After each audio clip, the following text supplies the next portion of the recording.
Immerse yourself in Launceston's rich culture heritage and enjoy a thriving food and wine scene amongst the backdrop of vibrant Georgian streetscapes. Located on the picturesque Tamar Valley, attractions include a spectacular Cataract Gorge Reserve and beautiful parks and gardens. Stage 3 of the 2014 Tour of Tasmania, from Launceston up to Grindelwald. 93.1 k's the journey, 2 intermediate sprints along the way, also 2 hill climbs. It could be interesting because there's bonus seconds up for grabs in 2 of the sprints and also 1 of the hill climbs.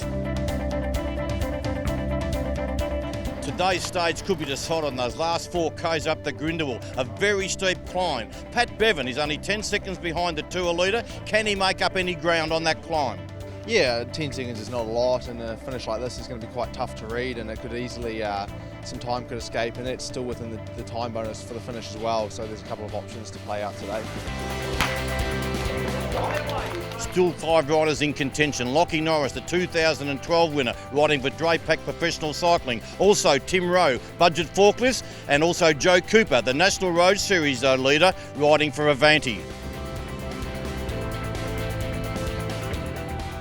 Today we're going to make the stage as hard as possible, and it includes myself and a few of the boys. A couple of us are around the 3-minute mark down, whereas Lachlan Norris is only a minute down. He's quite dangerous, so hopefully we get a bit of leeway and they give us a little bit too much time up the road, and we're going to race quite aggressively today.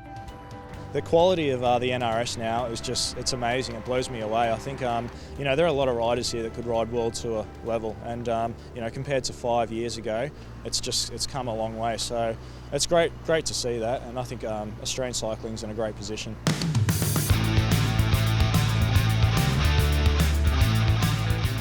So the bottom of the climb, 10 k's into the race, attacks were forming. They climbed the hill and it was Mitchell Lovelock-Fay that took it out from Pat Bevan. But then Ben Dybel realised that Bevan was only 10 seconds behind him and he had to give chase. Yeah, no, it was just guys going left, right and centre. Avanti were trying to get guys up the road, Drapac were trying to get guys up the road. We were trying to make sure that the shuffle was correct, and eventually we did, and we had to pretty much take up the chase from there. At the 29k mark, it was Jai Crawford riding for Drapac Professional Cycling, Morgan Smith from Charter Mason, Josh Aldridge from Subaru Albion, and Michael Jager, the boy from Denmark, riding with Peloton Sports. They broke away. The other guys came across, and it was really difficult for the first 30 k's, and then the guys sat up after that first sprint, and we got away. Yeah, 2 guys went, and then I rode across with the Charter Mason rider, and we were away. It was a good break. The guys were strong and everyone worked well together. The peloton seemed happy with those 4 riders being away because it was only Jai Crawford, who was 3:01 down in the GC, that was really a challenge.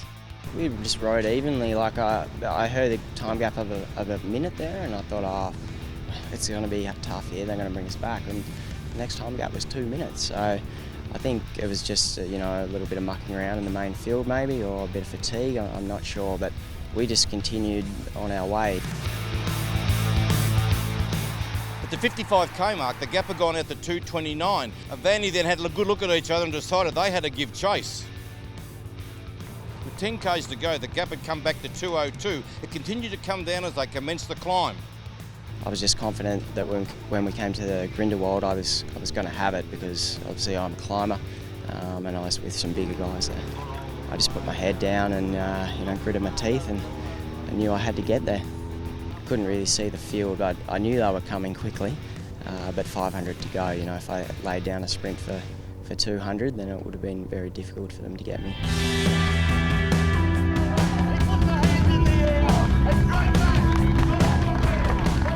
It's one of my proudest wins. I've had some big wins around the world, stages of Tour of Utah, and done well in races like Tour of Langkawi, but this one at home is just fantastic. So charging home was Pat Bevan. He grabbed second place, and Michael Jager tied to the run to the line to be third. The SRAM King of the Mountain jersey remains on the back of Jordan Davies from St George's Merida. The Jayco Green Sprinters jersey, also Wes Salzberger retains that after yesterday.